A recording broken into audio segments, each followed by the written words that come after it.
ইলমে দ্বীন অনুযায়ী আমল করতে হবে। ছাত্রদেরকে ইলম অনুযায়ী কি করতে হবে?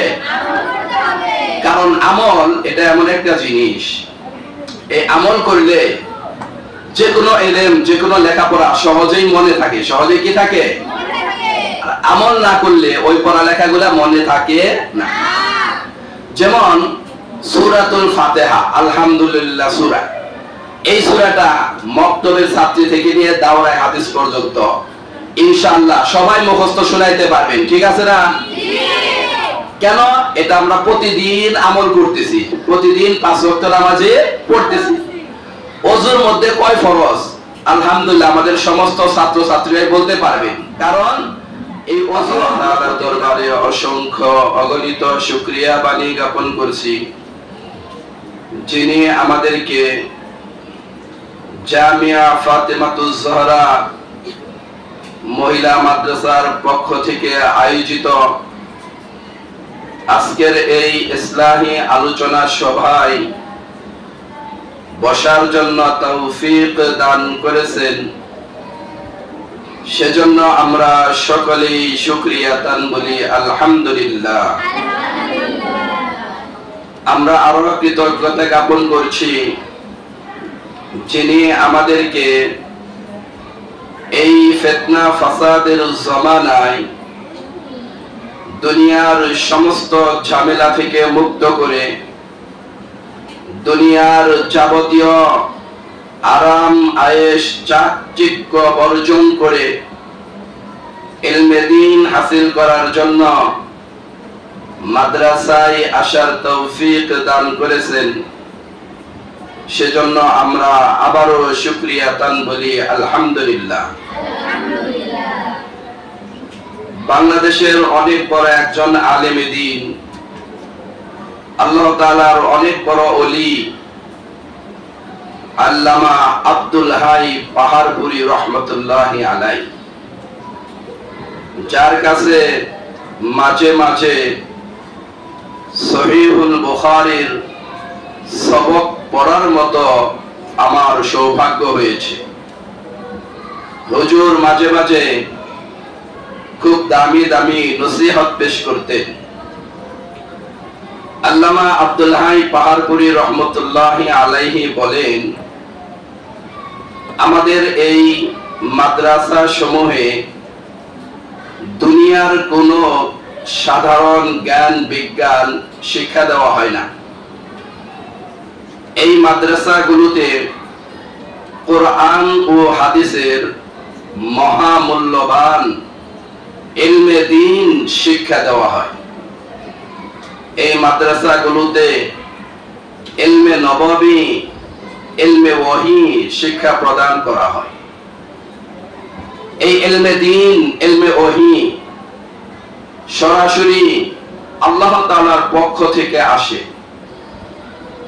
আল্লাহ তাআলা তার পছন্দনীয় বান্দা বান্দীদেরকে এই ইলমে দ্বীন দান করে থাকে। হাদিস শরীফে এসেছে, নবীজি বলেছেন, আল্লাহু ইউতি ওয়া আনা কাসিমুন।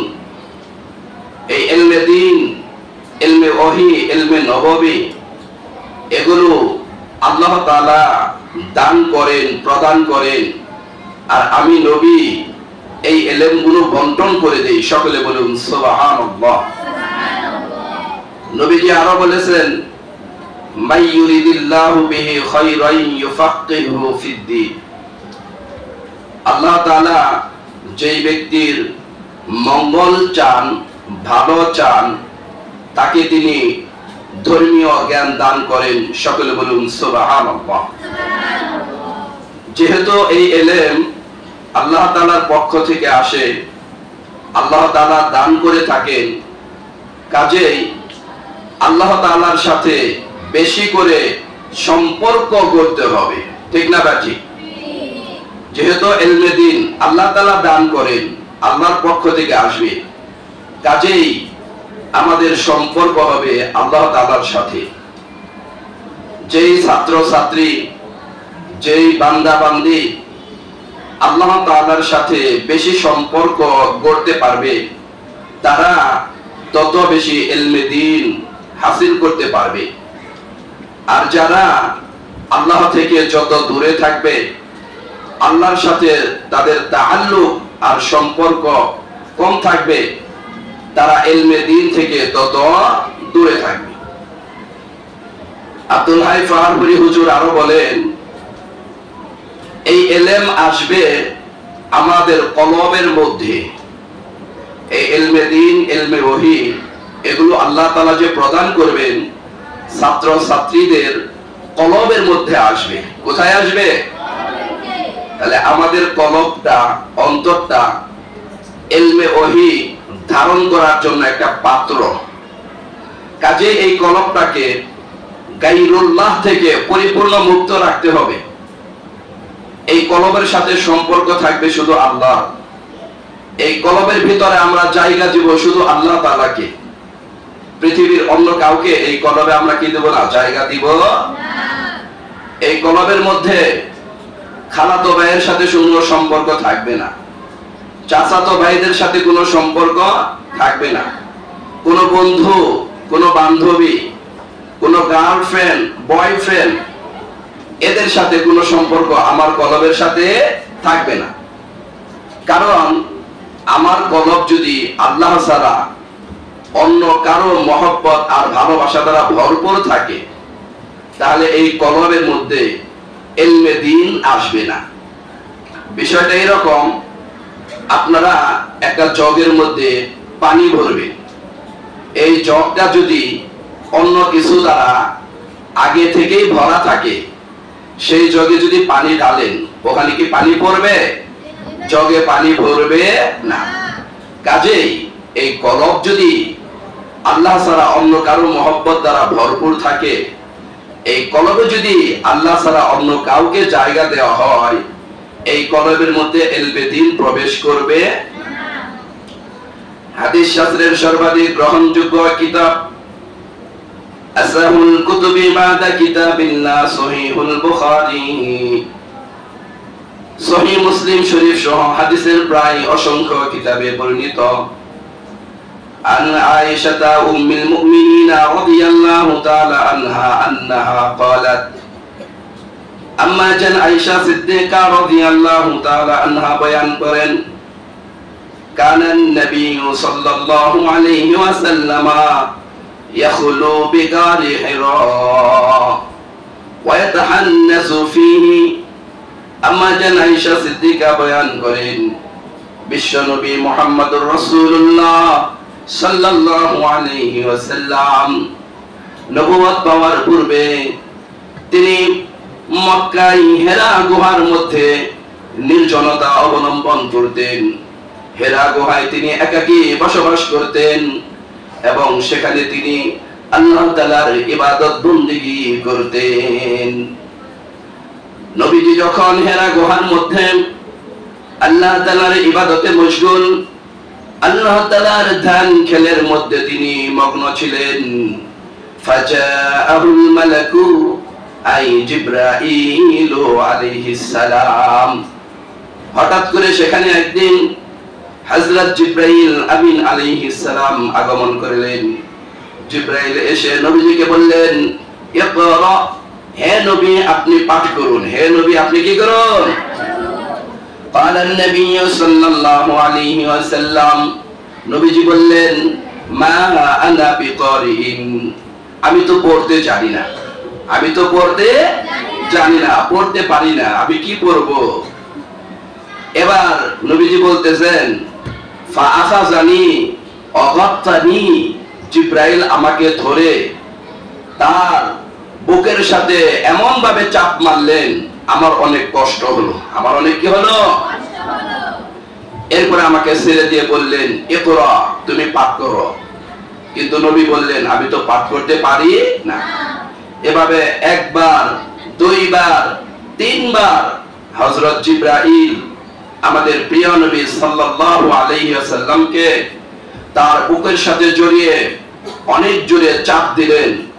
তিনবারের বার নবীজিকে ছেড়ে দিয়ে বললেন, ইকরা বিসমি রাব্বিকাল্লাযী খালাক খালাকাল ইনসানা মিন আলাক ইকরা ওয়া রাব্বুকাল আকরাম।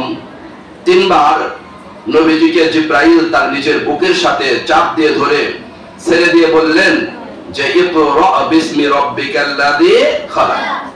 এবার আমাদের দয়ার নবী সাল্লাল্লাহু আলাইহি সাল্লাম তিনিও জিবরাইলের সাথে সাথে পড়তে লাগলেন ইকরা বিসমি রাব্বিকাল্লাযী খালাক।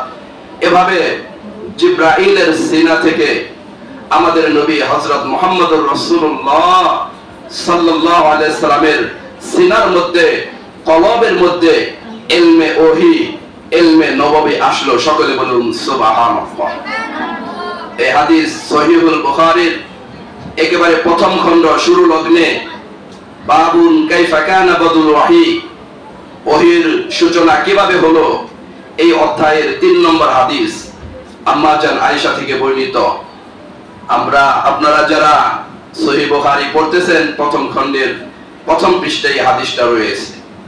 তো এই হাদিস থেকেও আমরা বুঝতে পারলাম যে ইলম আসবে আল্লাহর পক্ষ থেকে এবং সেই ইলম আসবে ছাত্র ছাত্রীদের কলবের মধ্যে। কোথায় আসবে? এ কারণেই আমাদের আকাবিরে দেওবান্দ, আমাদের মুরব্বী উলামায়ে কেরাম তারা সব সময় বলেন ইলম সিনা ব সিনা, ইলম সিনা ব সিনা, যে ইলম একজনের সিনা থেকে আরেকজনের সিনায়, একজনের কলব থেকে আরেকজনের কলবের ভিতরে এই ইলম প্রবেশ করবে। উস্তাদদের কলব থেকে ছাত্র ছাত্রীদের কলবের মধ্যে এই ইলম কি করবে? প্রবেশ করবে। জিবরাইলের কলব থেকে বিশ্বনবী মুহাম্মদুর রাসূলুল্লাহ সাল্লাল্লাহু আলাইহি সাল্লামের কলবের মধ্যে ইলমে ওহী এসেছে। বিশ্বনবীর কলব থেকে সাহাবায়ে কেরামের কলবের মধ্যে ইলমে ওহী, ইলমে দ্বীন এসেছে। সাহাবায়ে কেরাম থেকে তাবেঈন, তাবেঈনদের থেকে তাবে তাবেঈন, তাদের কাছ থেকে আইম্মায়ে মুজতাহিদিন, তাদের কাছ থেকে সালাফে সালিহিন, বুজুর্গানে দ্বীন, এভাবে পর্যায়ক্রমে আমাদের আকাবিরে দেওবন্দ ভারত উপমহাদেশের বুজুর্গ উলামায়ে কেরামের কলবের মধ্যে এই ইলমে ওহী, ইলমে নববী এসেছে। তাদের কাছ থেকে আমাদের উস্তাদরা শিখেছেন। আমাদের উস্তাদদের সিনা আর কলব থেকে আমাদের কলবের মধ্যে এই ইলম আল্লাহ তাআলা প্রদান করেছেন। আমাদের কাছ থেকে আমাদের ছাত্র ছাত্রীরা তাদের কলবের মধ্যে এই ইলম যাবে, এই ইলমে ওহী তাদের কলবে প্রবেশ করবে। কাজেই প্রত্যেকটা ছাত্র ছাত্রীকে উস্তাদ, উস্তাদজি, ম্যাডাম যারা রয়েছেন তাদের সাথে সুন্দর সম্পর্ক থাকতে হবে, ভালো সম্পর্ক থাকতে হবে। তাহলেই তো ম্যাডামদের কলব থেকে, উস্তাদদের কলব থেকে আপনাদের কলবের মধ্যে এই ইলম প্রবেশ করবে। উস্তাদদের সাথে যদি সম্পর্ক ভালো না থাকে তাহলে কখনোই ছাত্র ছাত্রীরা ইলম পাবে না। মনে করুন আপনি জগ থেকে গ্লাসের মধ্যে পানি ডালবেন, জগের পানি যেখানে পড়তেছে গ্লাস ওখানে ধরতে হবে। ওইখানে না ধরে গ্লাস যদি আপনি অন্য জায়গায় রাখেন তাহলে কি পানি গ্লাসে পড়বে? কখনোই পড়বে না। তাহলে উস্তাদ ম্যাডামরা আপনাদেরকে একভাবে চলতে বললো, আপনারা ওইভাবে চললেন না, অন্যভাবে চললেন, অন্যভাবে আমল করলেন, তাহলে কিন্তু আপনি ইলম পাবে না। তাহলে আমাদের হুজুর আল্লামা আব্দুল হাই পাহাড়পুরি রহমতুল্লাহি আলাইহি বলতেছেন যে ইলম প্রদান করবেন আল্লাহ, আর এই ইলম আসবে আমাদের কলবের মধ্যে। হুজুর আরো বলেন আমাদের মধ্যে যে কলবের ভিতরে ইলম আসবে, ছাত্র ছাত্রীদের কলবের মধ্যে ইলম আসার জন্য কয়েকটা মাধ্যম রয়েছে। কয়েকটা কি রয়েছে? এক নম্বর মাধ্যম হলো আমাদের চোখ। আমাদের কি? এই চোখের দ্বারা আমরা কোরআন দেখব, কিতাব দেখব, দেখে দেখে আমরা পড়া শিখব। এই চোখের মাধ্যমে আমাদের কলবের ভিতরে ইলমে ওহী প্রবেশ করবে, ইলমে নববী প্রবেশ করবে, কোরআন এবং হাদিসের জ্ঞান প্রবেশ করবে। কাজেই এই চক্ষু দুইটাকে যাবতীয় গুনাহ খাতা থেকে মুক্ত রাখতে হবে। এই চোখের দ্বারা কোনো গুনাহ করা যাবে না। এই চোখ দ্বারা যদি আমরা গুনাহ করি তাহলে আমাদের এই চোখের দ্বারা কলবের ভিতরে এলেম পৌঁছাইবে না। যেহেতু চোখ আমাদের কলবের ভিতরে এলেম যাওয়ার বড় একটা মাধ্যম, এই চোখ অত্যন্ত গুরুত্বপূর্ণ একটা জিনিস। হাদিস শরীফে আছে, বুখারী এবং মুসলিম শরীফে বর্ণিত, আন আবি হুরায়রা রাদিয়াল্লাহু আনহু আন্নাহু قال قال النبي সাল্লাল্লাহু আলাইহি ওয়াসাল্লাম, বিশিষ্ট সাহাবী হযরত আবু হুরায়রা রাদিয়াল্লাহু তাআলা আনহু বয়ান করেন, নবীজি সাল্লাল্লাহু আলাইহি সাল্লাম ইরশাদ করেছেন, আল আইনানে জিনাহুমা আন নজর, দুই চোখ, এই দুই চোখের জিনা হলো কুদৃষ্টি দেওয়া, খারাপ দৃষ্টি দেওয়া। এই চোখের দ্বারাও জিনা হতে পারে বান্দা বান্দির। সেটা কিভাবে? এই চোখের দ্বারা হারাম কিছু দেখা, এই চোখের দ্বারা টিভি সিনেমা দেখা, ছবি দেখা, এই চোখের দ্বারা পর পুরুষদেরকে দেখা, এই চোখের দ্বারা পর মহিলাদেরকে দেখা, এগুলো হলো চোখের জেনা। এগুলো কার জেনা? চোখের জেনা। কাজে এই চোখকে হেফাজত করতে হবে সমস্ত গুনাহ থেকে। আল্লাহ তাআলা পবিত্র কোরআনে বলেন, ওয়া ইয়ালামু খাইনাতাল আয়ুনি, আল্লাহ তাআলা চোখের খেয়ানত সম্পর্কেও অবগত আছেন, জানেন। এই চোখের দ্বারা বান্দা বান্দিরা যে গুনাহগুলো করে, যে আমানতের খেয়ানত করে, ওগুলো আল্লাহ ভালো করে জানেন। এই মনে করেন দরজা একটু সরিয়া আমরা চোখের দ্বারা বাহিরে উকি দিয়ে পরপুরুষদেরকে যদি দেখি, জানালা একটু সরিয়ে, পর্দাগুলো একটু সরিয়ে বাহিরের পরপুরুষদেরকে দেখা, এগুলো হারাম। এগুলো কি? এগুলো চোখের খেয়ানত। এগুলো করলে আল্লাহ তাআলা এগুলোর হিসাব নেবেন। তাহলে আমার কলবের ভিতরে যে এলেম প্রবেশ করবে, এর এক নম্বর মাধ্যম হলো চোখ। চোখকে যাবতীয় গুনাহ থেকে মুক্ত রাখতে হবে। দুই নম্বর মাধ্যম হলো আমাদের কান। আমাদের এই কান দিয়ে আমরা কোরআন শুনবো, কিতাব শুনবো, উস্তাদদের কাছ থেকে মাসলা মাসাইল শুনবো, হাদিস শুনবো। এভাবে কানের মাধ্যমে আমাদের কলবের মধ্যে ইলমে দ্বীন আসবে, ইলমে ওহী আসবে। কাজেই এই কানকে যাবতীয় হারাম কিছু থেকে মুক্ত রাখতে হবে। কানের দ্বারা কোনো গুনাহ করা যাবে না, কানের দ্বারা গান বাজনা শোনা যাবে না, হারাম কিছু শোনা যাবে না, পর পুরুষদের কথা শোনা যাবে না, আবার পুরুষদের জন্য পর মহিলাদের কথা শোনা যাবে না। এই কানেরও জিনা রয়েছে। আবু হুরায়রা থেকে বর্ণিত হাদিস, বুখারী মুসলিমে, আল উযুনানে জিনাহুমা আল ইস্তিমা, দুই কানের জিনা হলো হারাম জিনিস শ্রবণ করা, পর পুরুষ পর মহিলাদের কথাবার্তা শ্রবণ করা, এটা হলো কানের জিনা। কাজে আমাদের কানকে হারাম জিনিস শ্রবণ করা থেকে মুক্ত রাখতে হবে। আমার কলবে যে জিনিসগুলোর মাধ্যমে ইলম প্রবেশ করবে, তার 3 নম্বর মাধ্যম হলো আমাদের জবান, আমাদের মুখ। আমাদের জবানের মাধ্যমে আমার কলবের ভিতরে ইলম প্রবেশ করবে। এই জবানের দ্বারা, মুখের দ্বারা আমরা কোরআন তেলাওয়াত করব, কিতাব পড়ব, হাদিস পড়ব, মাসলা মাসাইল পড়ে আমরা মুখস্থ করব। কাজেই আমাদের মুখকে সর্বপ্রকার গুনাহ খাতা থেকে পবিত্র রাখতে হবে।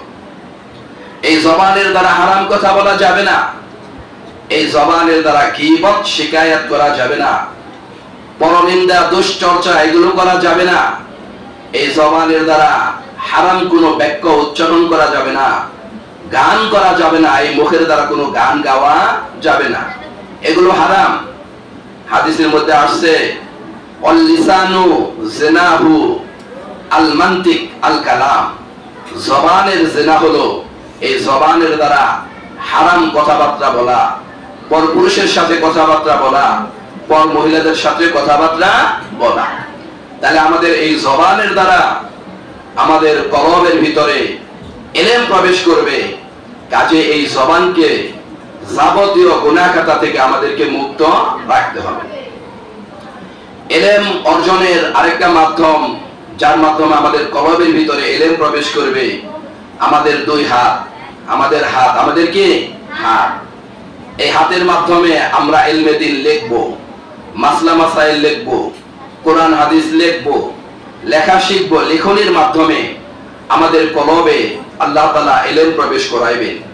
কাজেই এই হাতকেও যাবতীয় গুনাহ খাতা থেকে মুক্ত রাখতে হবে। ওই একই হাদিসে আসছে, ওয়াল ইয়াদানে জিনাহুমা আল বাতাশ, দুই হাতের জিনা হলো হারাম জিনিস স্পর্শ করা।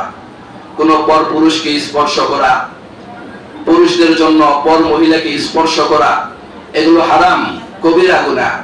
এগুলো হলো হাতের জিনা, হাতের কি জিনা। এই হাতকেও সমস্ত গুনাহ থেকে মুক্ত রাখতে হবে।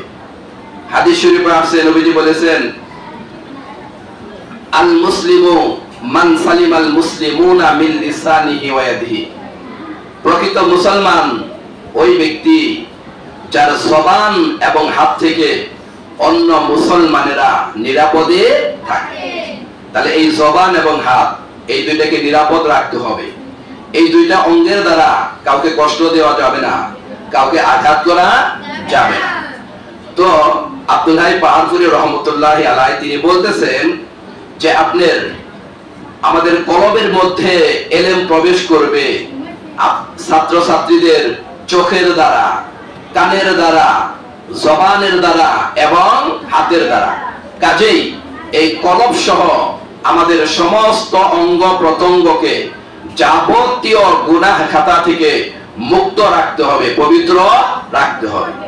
তাহলে এক কথায় ইলমে দ্বীন হাসিল করতে চাইলে গুনাহ থেকে মুক্ত থাকতে হবে। কারণ ইলম হলো নূর, ইলম হলো কি নূর, আলো, আর গুনাহ খাতা হলো অন্ধকার। আলো আর অন্ধকার একসাথে থাকতে পারে না। যেমন ভাবে আগুন আর পানি কখনো একসাথে থাকতে পারে না। কাজে ইলমে দ্বীন শিক্ষা করতে চাইলে গুনাহ করা যাবে না। আমরা অনেক ছাত্ররা অভিযোগ করে যে হুজুর পড়া মনে থাকে না। এই যে পড়া মনে না থাকার এক নম্বর কারণ হলো আমরা গুনাহ খাতা করি। আমরা কি করি? আমাদের দ্বারা গুনাহ হয়ে যায়, অপরাধ হয়ে যায়। যারা গুনাহ করবে তারা পড়া পারবে না, তাদের পড়া স্মরণে থাকবে না, তাদের পড়া মনে থাকবে না। পড়ালেখা মনে রাখতে হলে এক নম্বর যে কাজটা করতে হবে, সমস্ত গুনাহ থেকে মুক্ত থাকতে হবে। গুনাহ থেকে কি থাকতে হবে? আমরা হযরত ইমাম শাফি রহমতুল্লাহি আলাইহির নাম শুনেছি, তাই না? আপনারা সবাই শুনেছেন তো? যা আমরা জানি বর্তমান পৃথিবীতে বড় বড় 4টি মাযহাব প্রচলিত রয়েছে। তন্মধ্যে একটি মাযহাব হলো শাফি মাযহাব। শাফি মাযহাব 4টি মাযহাবকে কি আপনারা একটু শুনি, যাদের মুখস্থ নেই মুখস্থ করে নিব। 1 নম্বর হানাফি মাযহাব। এই মাযহাবের প্রতিষ্ঠাতা হযরত ইমাম আবু হানিফা রহমতুল্লাহি আলাইহি। 2 নম্বর মালিকি মাযহাব। এই মাযহাবের প্রতিষ্ঠাতা হযরত ইমাম মালিক রহমতুল্লাহি আলাইহি। 3 নম্বর শাফি মাযহাব। এই মাযহাবের প্রতিষ্ঠাতা প্রধান হযরত ইমাম শাফি রহমতুল্লাহি আলাইহি। 4 নম্বর হাম্বলি মাযহাব। এই মাযহাবের প্রধান হলেন হযরত ইমাম আহমদ ইবনে হাম্বল রহমতুল্লাহি আলাইহি। এই যে 4টি মাযহাব রয়েছে আমাদের অনেকেরই জানা আছে। এই 4 মাযহাবের বড় একজন ইমামের নাম হলো হযরত ইমামে শাফি রহমতুল্লাহি আলাইহি।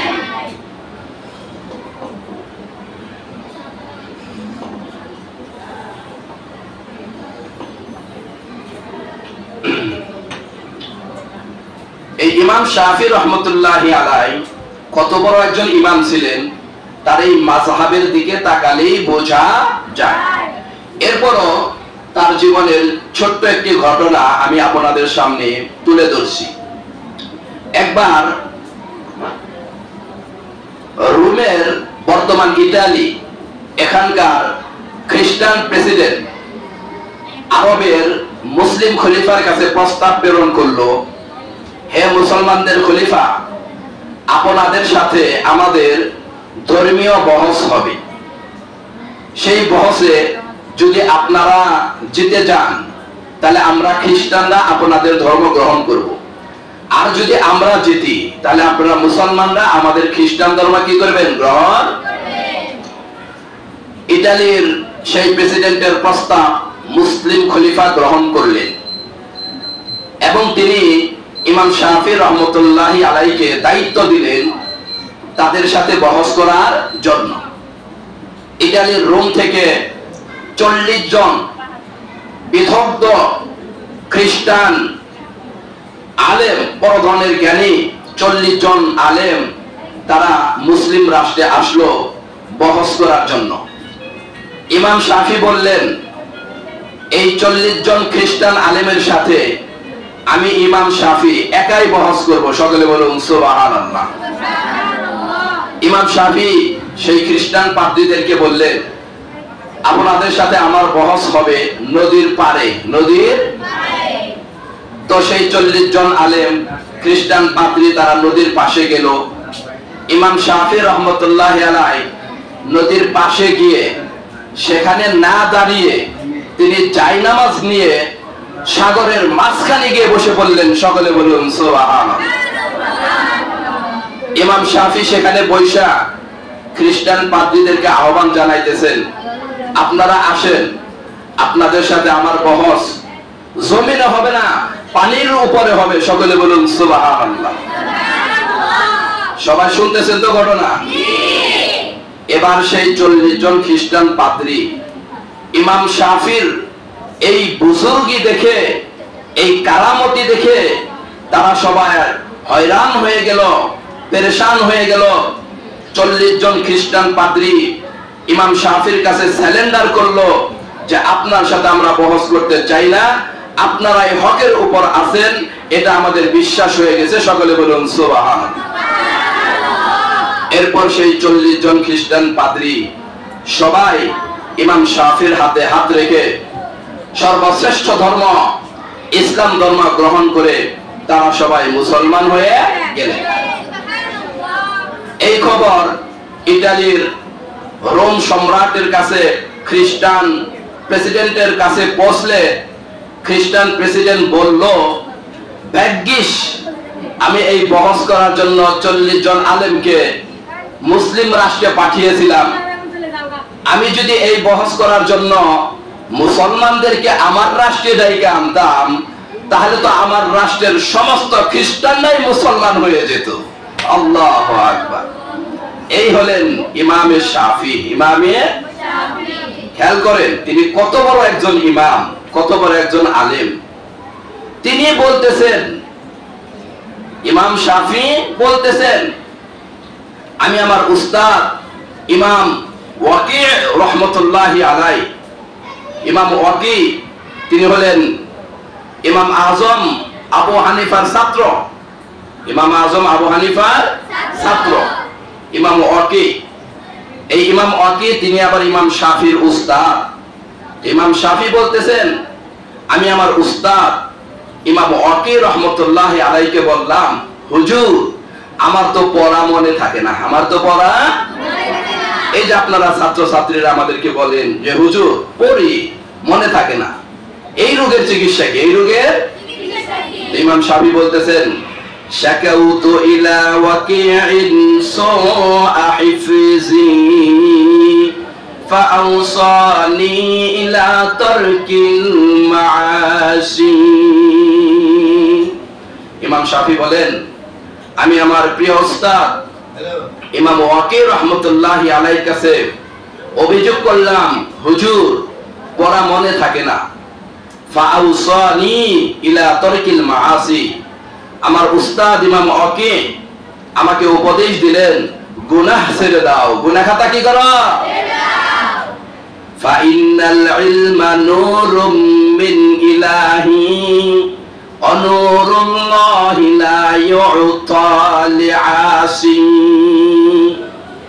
ফাইনাল ইলমা, কেননা ইলমে দ্বীন নূরুম মিন ইলাহি, এটা আল্লাহ তাআলার নূর। আল্লাহ তাআলার কি?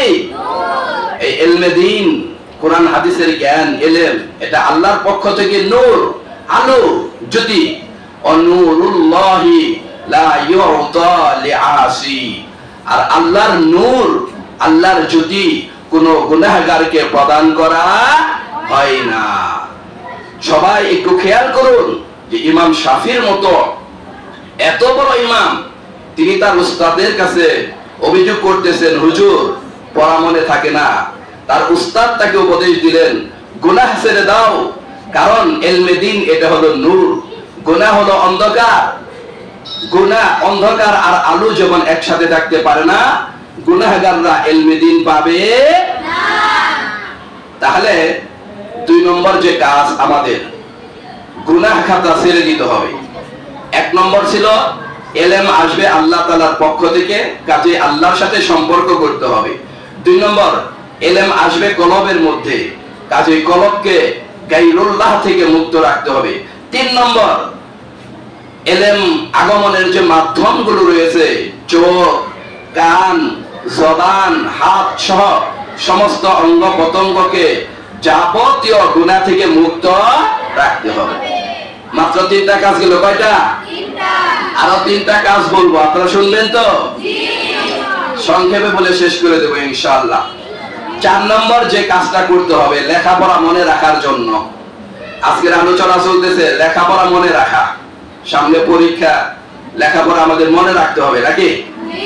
মনে না রাখলে তো পরীক্ষা দিতে পারবো না।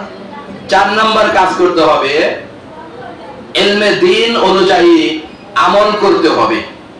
ছাত্রদেরকে ইলম অনুযায়ী কি করতে হবে? আমল করতে হবে। কারণ আমল এটা এমন একটা জিনিস, এই আমল করলে যে কোনো ইলম, যে কোনো লেখাপড়া সহজেই মনে থাকে। সহজেই কি থাকে? মনে থাকে। আর আমল না করলে ওই পড়ালেখাগুলো মনে থাকে না। যেমন সূরাতুল ফাতিহা, আলহামদুলিল্লাহ সূরা, এই সূরাটা মক্তবের ছাত্রী থেকে নিয়ে দাওরায়ে হাদিস পর্যন্ত ইনশাআল্লাহ সবাই মুখস্থ শোনাইতে পারবেন, ঠিক আছে না? কেন? এটা আমরা প্রতিদিন আমল করতেছি, প্রতিদিন 5 ওয়াক্ত নামাজে পড়তেছি। ওযুর মধ্যে কয় ফরজ? আলহামদুলিল্লাহ আমাদের সমস্ত ছাত্র ছাত্রীরাই বলতে পারবেন, কারণ এই ওযু আমরা প্রতিদিন আমল করতেছি। কিন্তু রোজার ফরজ কয়টা আমরা কি বলতে পারবেন? অনেকেই বলতে পারবেন না। হজের ফরজ কয়টা? অনেকেই বলতে পারবে না। তায়াম্মুমের ফরজ কয়টা? অনেকেই বলতে পারবেন না, আবার অনেকে বলতে পারবেন। কারণ কি? কারণ এই আমলগুলা, এই মাসলাগুলা আমাদের আমলে নেই। আমাদের কি নাই? তাহলে দেখেন, আমরা যেই মাসআলাটা আমল করি ওই মাসলাটা আমাদের স্মরণে থাকে, মুখস্থ থাকে, আমরা ভুইলা যাই না। আর যেই মাসলা মাসাইল আমরা আমল করি না, ওইটা বারবার পড়ার পরেও আমাদের মনে থাকে না। তাহলে পড়ালেখা মনে রাখার জন্য 4র্থ নম্বর যে কাজটা করতে হবে, ইলম অনুযায়ী আমল করতে হবে। এই ইলম অনুযায়ী আমল করলে আরো একটা ফায়দা আছে। সেই ফায়দাটা হলো, যে সকল মাসলা মাসাইল আপনি পড়বেন না ওগুলার ইলমও আল্লাহ আপনাকে দান করবেন। সকলে বলুন সুবহানাল্লাহ। দুনিয়ার সমস্ত পড়া তো আমাদের জন্য শিক্ষা করা কিনা সম্ভব না। কিছু শিখলাম, কিছু শিখলাম না। ওই যে পড়া আমরা শিখলাম না, ওইটা কিভাবে মুখস্থ হবে? ওইটা মুখস্থ করার জন্য শর্ত হলো, যে লেখাপড়া আপনি করেছেন ওই ইলম অনুযায়ী আমল করলে আল্লাহ তাআলা অজানা জিনিসের জ্ঞান দান করবে। হাদিস শরীফ আছে, নবীজি বলেছেন, মান আমিলা বিমা আলিমা আররাসাহুল্লাহু ইলমা মা লাম ইয়ালাম। যেই ব্যক্তি তার শিক্ষণীয় বিষয়ে আমল করবে, সে যে ইলম হাসিল করলো, ওই ইলম অনুযায়ী যারা আমল করবে আল্লাহ তাআলা তাদেরকে ওই জিনিসের ইলম প্রদান করবেন যেই জিনিস সে শিক্ষা করেনি। সকলে বলুন সুবহানাল্লাহ। তাহলে লেখাপড়া মনে রাখার 4 নম্বর কাজ হলো ইলম অনুযায়ী আমল করা। ইলম অনুযায়ী কি করা? আমল করা। ইলম অনুযায়ী আমল না করলে কি ক্ষতি হবে? যে ইলম শিখছেন ওইটা ভুলে যাবেন, ওইটা ভুলে যাবেন, বা মনে থাকলেও ওই ইলম কোনো কাজে লাগবে না। এর 1 নম্বর দৃষ্টান্ত হলো শয়তান। কেডা? শয়তান। মিস্টার শয়তান, সে হলো সবচাইতে বড় জ্ঞানী ছিল। কিন্তু আল্লাহর আদেশ পালন না করার কারণে সে শয়তান হয়ে গেছে, তার এলেম কোনো কাজে লাগে। এই ইতিহাস আমরা সবাই জানি। আরেকদিন মিস্টার শয়তান নিয়ে আলোচনা করবো ইনশাআল্লাহ। তাছাড়া আল্লাহ তাআলা পবিত্র কোরআনে বলেছেন, মাসালুল লাযীনা হুমিলুত তাওরাতা সুম্মা লাম ইয়াহমিলুহা কামাসালিল হিমারি ইয়াহমিলু আসফারা। মাসালুল লাযীনা হুমিলুত তাওরাতা, যাদেরকে তাওরাত কিতাব বহন করার দায়িত্ব দেওয়া হয়েছিল, অর্থাৎ ইহুদিদের যারা আলেম, সুম্মা লাম ইয়াহমিলুহা, এরপর তারা সেই তাওরাতকে বহন করেনি, তাওরাত অনুযায়ী তারা আমল করেনি, কামাসালিল হিমারি ইয়াহমিলু আসফারা, এই সমস্ত ইহুদি আলেমদের দৃষ্টান্ত হলো গাধার মতো। কার মতো? ইয়াহমিলু আসফারা, যেই গাধা বিভিন্ন কিতাবাদি বই পুস্তক তার কাঁধে পিঠে বহন করে, কিন্তু কিতাবের ভিতরে কি আছে সে তা জানে। কাজেই যারা আলেম হয়ে এলেম অনুযায়ী আমল করবে না, তাদের দৃষ্টান্ত হলো গাধার মতো। কার মতো? গাধার পিঠে বুখারী শরীফ দিলেন না লাকড়ির বস্তা দিলেন, এটা কি গাধাই বলতে পারবে? তো যারা এলেম অনুযায়ী আমল করে না, তাদেরকে আল্লাহ বলছেন গাধার মতো। কার মতো? জি। ইলমে শিক্ষা করার জন্য, লেখাপড়া মনে রাখার জন্য 5 নম্বর যেই কাজটা ছাত্র ছাত্রীদেরকে করতে হবে তা হলো কিতাবের লেখাপড়াগুলো তাহকিক সহকারে ভালোভাবে বুঝে শুনে পড়তে হবে। বুঝে শুনে সম্ভব হলে লিখে রাখতে হবে। সম্ভব হলে কি করতে হবে? খেয়াল করে, আমরা যেই মাসআলা পড়ব, যেই সবক পড়ব কিতাবের মধ্যে, সেই সবকটা পুরাপুরি অর্থ সহ, তাহকিক সহ, বিশ্লেষণ সহ বুঝা বুঝা পড়তে হবে। আমরা যখন বুঝে লেখাপড়া করব, ওই লেখাপড়াটা আমাদের মনে থাকবে। আর যদি কেউ না বুঝা মুখস্থ করে, ওইটা মনে নাও থাকতে পারে। যেমন মনে করেন আলহামদুলিল্লাহ, এই কথাটার অর্থ মোটামুটি আমরা সবাই জানি যে সমস্ত প্রশংসা আল্লাহ তাআলার জন্য। এখানে হামদুন অর্থ হলো প্রশংসা, আল আলিফ লাম এর অর্থ হলো সমস্ত। তাহলে আলহামদু সমস্ত প্রশংসা, লিল্লাহি আল্লাহ তাআলার জন্য। এই যেভাবে ভাঙ্গে ভাঙ্গে শব্দগুলো আমাদেরকে মুখস্থ করতে হবে, বোঝার চেষ্টা করতে হবে। এই আলহামদুর অর্থ কিন্তু আমরা সবাই জানি, কারণ এটা শাব্দিক অর্থ আমাদের জানা আছে। হামদুন অর্থ তো প্রশংসা। কিন্তু আপনি যদি এটা তাহকিক করে না পড়েন, এই শব্দটাই যখন আসবে নাহমাদুহু, এই শব্দটাই যখন আসবে আহমাদু, ইহমাদ, বিভিন্ন সিগা থেকে যখন এটা রূপান্তরিত হবে, তখন কিন্তু আপনি এটার অর্থ তুলতে পারবেন না যদি আপনার তাহকিকটা জানা না থাকে। তাহলে যেই সবক আমরা পড়ব, মাসলা মাসাইল পড়ব, সেটার শাব্দিক অর্থ, শাব্দিক বিশ্লেষণ, তাহকিক সহকারে ভালোভাবে সেটাকে আয়ত্ত করবেন, তাহলে লেখাপড়া কি থাকবে? মনে থাকবে। আমাদের মুরব্বিয়ানে কেরাম তারা কবিতা পাঠ করতেন মাঝে মাঝে, লফজেরা তাহকিকে খানি তা সবই মরদে কামা। যে কোনো শব্দকে বিশ্লেষণ সহকারে, তাহকিক সহকারে পাঠ করো, তাহলেই তোমরা ভালো ছাত্র ছাত্রী হতে পারবে। এই পড়তে গিয়া যখন আমরা যে মাসলা পারবো না, জানবো না, সেটা যারা জানে তাদের কাছে জিজ্ঞেস করব। উস্তাদরা থাকলে তাদের কাছে জিজ্ঞেস করব। উস্তাদ ম্যাডাম না থাকলে আমার ছাত্রী সাথী যারা আছে ভালো পারে, ছাত্র যারা আছে ভালো পারে, তাদের কাছে আমরা জিজ্ঞেস করব।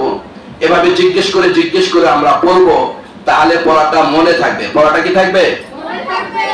আপনাদের যাদের ছোট ভাই বোন আছে, খেয়াল করেন, এই ছোট ছোট বাচ্চারা যখন তাদের মুখে কথা ফুটে, সবেমাত্র কথা বলতে পারে, তখন তারা যে কোনো জিনিস দেখার পরই তারা বলে আম্মু এটা কি, আব্বু এটা কি, সারাদিন বলতে থাকে তারা।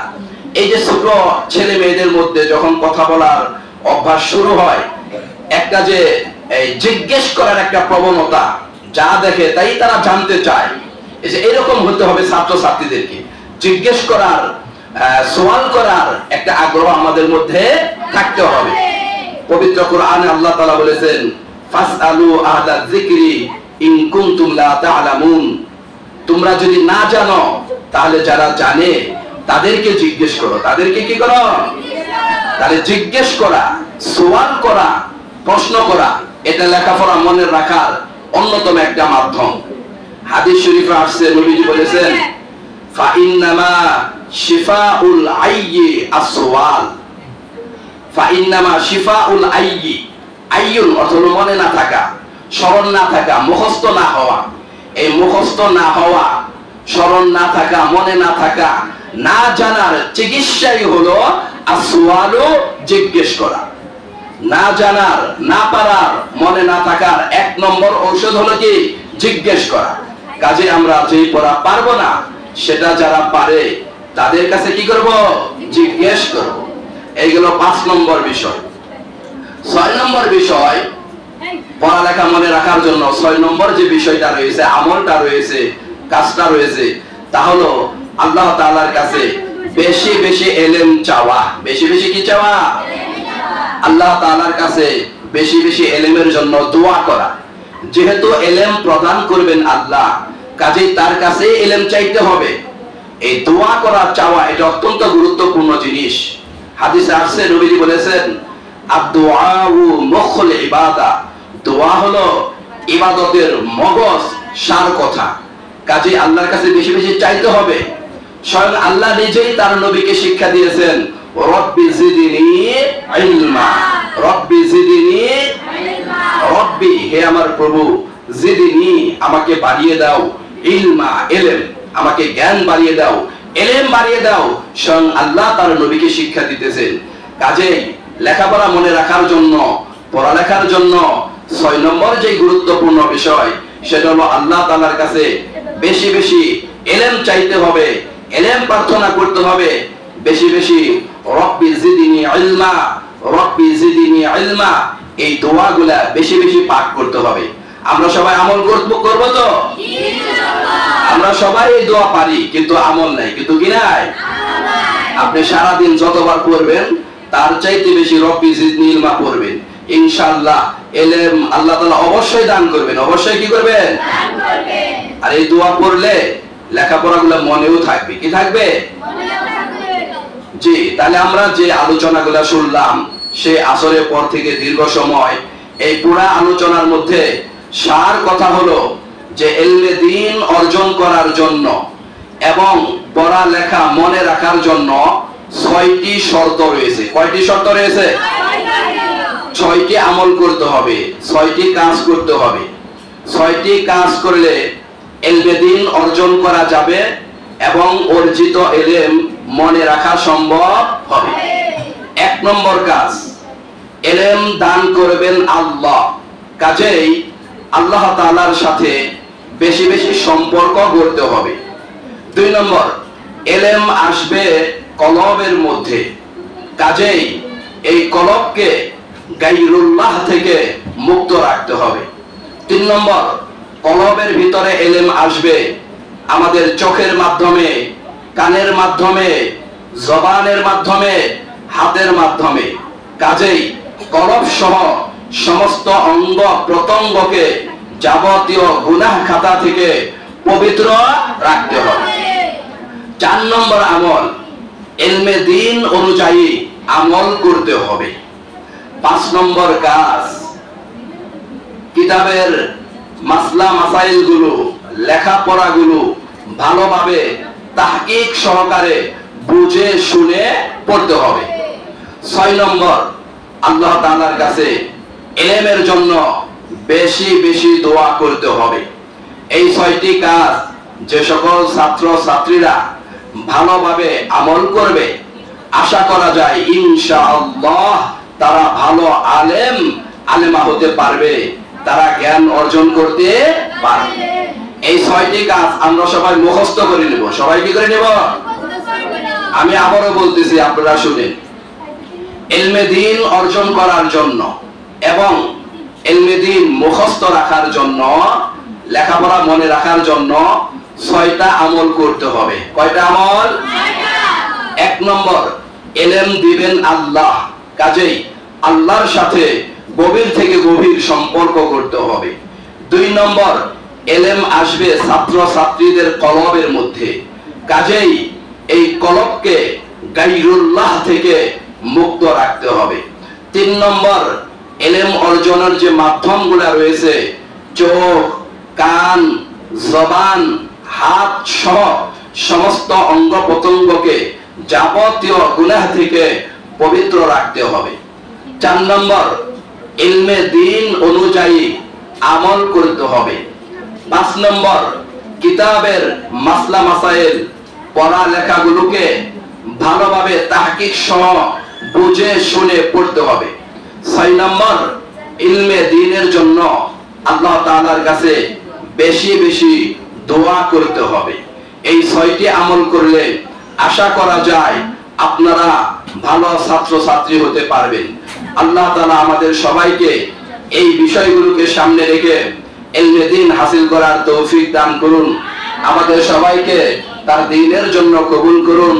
আমাদের সবাইকে ভালো আলেমা হওয়ার জন্য তৌফিক দান করুন। আমিন। ওয়া আখিরু দাওয়ানা আলহামদুলিল্লাহি রাব্বিল আলামিন। মুনাজাত হবে? জি।